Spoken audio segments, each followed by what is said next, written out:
नमस्ते, सदावत्सले मातरम हूँ मैं। हम लोग बात करने जा रहे हैं, आपको याद होगा पुरुकुरुंदम मंदिर की, यानी कि मुरुगन स्वामी के मंदिर की, भगवान कार्तिकेय के मंदिर पर एक बार फिर से विवाद शुरू हो गया।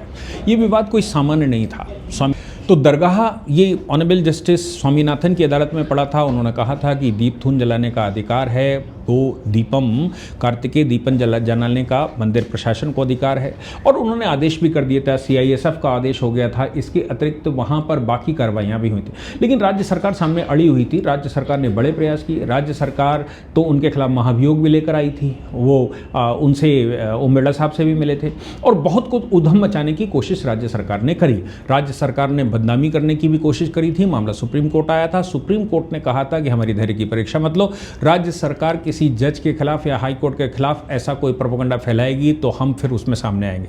ये सब प्रकरण चला था। इसके बाद फिर ऑनरेबल प्रधानमंत्री चले गए। प्रधानमंत्री उसी मंदिर में दर्शन किए, और उसके बाद मदुरै में एक बड़ा कार्यक्रम किया। बड़े कार्यक्रम के बाद मदुरै के मंदिरों की चिंता की बात उन्होंने करी, और बहुत कुछ हो गया।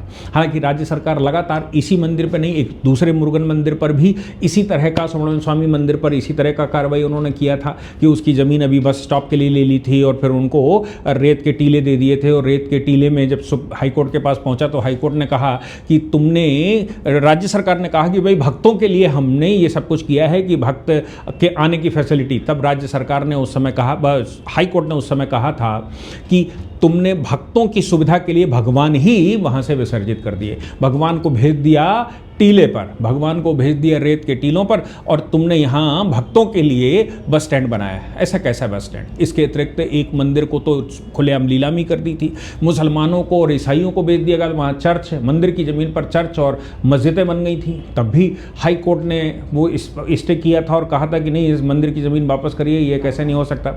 मतलब कुल मिलाकर राज्य सरकार खूब इस तरह का काम करती है। ऑनरेबल जस्टिस स्वामीनाथन की अदालत में मोस्टली केसेस आए। उन्होंने उधम मचाया। बाद में उन्होंने जब की आदेश को नहीं माना गया, राज्य सरकार ने नहीं पालन होने दिया, राज्य सरकार ने उनके खिलाफ ही मोर्चा खोल दिया, तब कंटेम्प्ट की प्रोसीडिंग चालू हुई थी। 3 मामलों में कंटेम्प्ट उन्होंने लगाया था। एक मामला ये कि दीप धून का जो उनका आदेश था वो क्यों नहीं जलाया गया। दूसरा, पुलिस और प्रशासन मंदिर के प्रांगण में कैसे जबरदस्ती घुस गए। और तीसरा कि वहां भक्तों को डिस्टर्ब कैसे किया गया और मेरे आदेश का पालन क्यों नहीं हुआ। ये 3 मामले ऑनरेबल स्वामीनाथन की अदालत में आ गए। पिछली तारीख पर एक टैक्टिक खेली गई, आज उन्होंने उसकी चर्चा की। पिछली तारीख पर एक बहुत सीनियर एडवोकेट खड़े हुए और उन्होंने कहा कि साहब हमें केस स्टडी के लिए थोड़ा टाइम दीजिए, हम आपको रेफरेंसेस देंगे और कंटेम्प्ट की प्रोसीडिंग फिलहाल रोक दीजिए। क्योंकि उस समय अधिकारियों को तलब किया गया था, और अधिकारियों को तलब करके ये कहा गया था कि आप व्यक्तिगत हमारी अदालत में उपस्थित हों और जवाब दीजिए कि आपने हाईकोर्ट के आदेश का पालन क्यों नहीं करवाया। ये टैक्टिक की तरह अब ऑनरेबल जस्टिस स्वामीनाथन ने टाइम दे दिया 2 हफ्ते का। इसी बीच में डिवीजन बेंच के पास वो लोग चले गए। स्वामीनाथन जी के कंटेम्प्ट के आदेश के खिलाफ डिवीजन बेंच पे चले गए।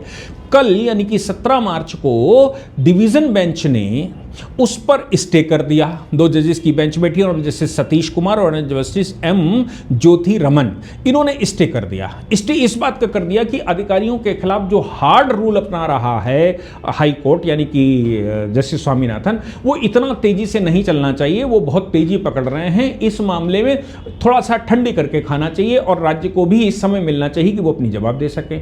अधिकारियों को समय मिलना चाहिए कि वो जवाब दे सकें। अधिकारियों को सीधा तलब कर लेना, उनको जवाब देने की बजाय उनको तलब कर लेना और अदालत में सीधा फटकार लगाने के लिए बुला लेना, ये थोड़ा ज़्यादा हार्ड हो गया। हालांकि इससे पहले भी ऑनरेबल स्वामीनाथन के आदेश के खिलाफ डबल बेंच में गए थे।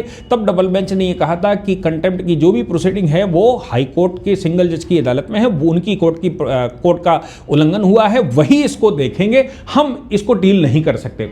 लेकिन कल 2 जजेस की बेंच ने इस आधार पर कर दिया कि आप ज़्यादा हार्ड हैं, अधिकारियों को टाइम नहीं दे रहे हैं, सरकार को समय नहीं दे रहे। जबकि इस मामले को हुए भी जनवरी, फरवरी, मार्च 3 महीने हो रहे हैं लगभग। 3 महीने में जवाब ही नहीं दे पाए, क्योंकि कंटेम्प्ट तो दिसंबर का है। लेकिन इन सभी केसेस में स्टे कर दिया कि नहीं कर दिया, ये विषय था। आज कंटेम्प्ट की प्रोसीडिंग दोबारा शुरू हुई। राज्य सरकार के एडिशनल एडवोकेट जनरल प्रेजेंट हुए। उन्होंने कहा कि साहब कल डिवीजन बेंच आपको स्टे कर चुकी है।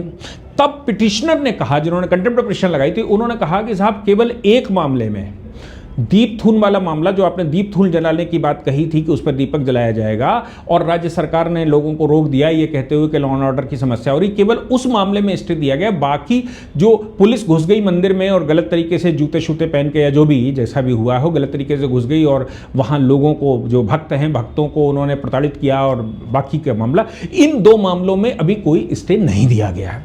राज्य सरकार का कहना था कि नहीं, स्टे सभी मामलों में दे दिया गया।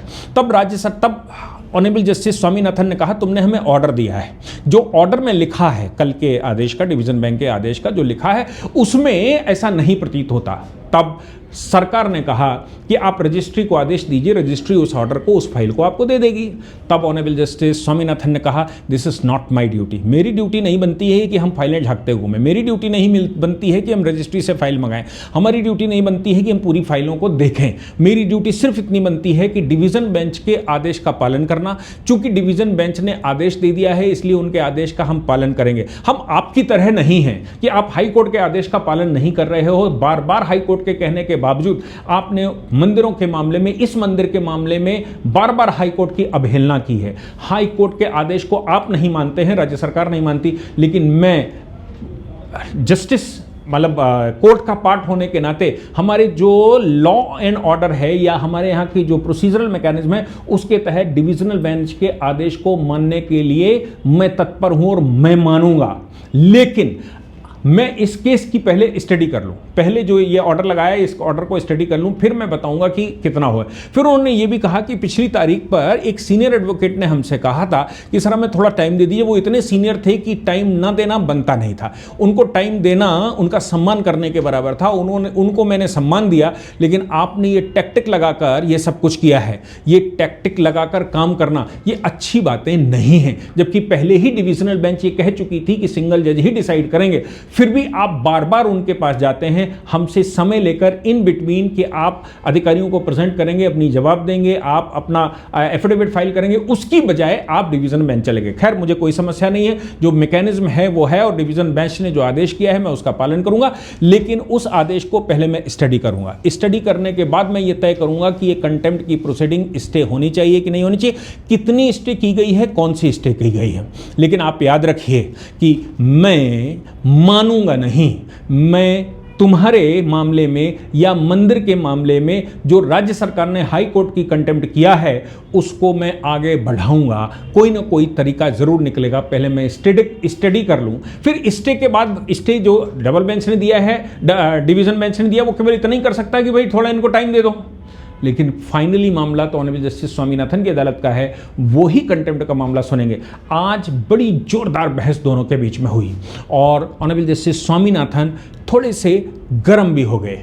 उन्होंने ये भी कहा कि मैं कानून का पालन करने वाला व्यक्ति हूं, मैं राज्य सरकार की तरह नहीं हूं कि हाई कोर्ट के आदेश की अवहेलना पर अवहेलना करे, और आप लॉ एंड ऑर्डर के नाम से हाई कोर्ट के आदेश को इंप्लीमेंट नहीं करवा सकते, इंप्लीमेंट करवाते नहीं है या करवा नहीं सकते, ऐसा मैं नहीं करता। और मेरी ड्यूटी नहीं बनती कि मैं रजिस्ट्री से सारे सामान निकाल कर पता करूं कि वाकई में आपने क्या प्ली किया था और क्या उसमें हुआ था। मेरे पास फाइनल ऑर्डर है, मैं इस फाइनल ऑर्डर को ही स्टडी करूंगा, इसके आधार पर ही अगली तारीख को मैं तय करूंगा कि वाकई में मैं किस स्टेज पर जाऊंगा और आगे भविष्य में मुझे क्या एक्शन लेना है। मैं समझता हूं कि तमिलनाडु में सरकार बदलना अति आवश्यक है। अगर तमिलनाडु में सरकार नहीं बदलती तो तमिलनाडु की इस समय की सरकार हिंदुओं के पीछे पड़ी हुई है, हिंदू मंदिरों के पीछे पड़ी हुई है। हिंदू मंदिरों को वो समाप्त करना चाहती है। रोज नित्य नए काम हिंदू मंदिरों के विषय में आते हैं। ऑनरेबल हाई कोर्ट लगातार रोज के हिसाब से मुझे लगता है कि कोई ना कोई तमिलनाडु के बड़े मंदिर का प्रकरण सुनता है और राज्य सरकार को हड़काता धमकाता है। लेकिन हाँ, राज्य सरकार इतनी ढीठ हो चुकी है, इतनी बेशर्म हो चुकी है कि वो मंदिरों को तबाह करने में पीछे नहीं हट रही है।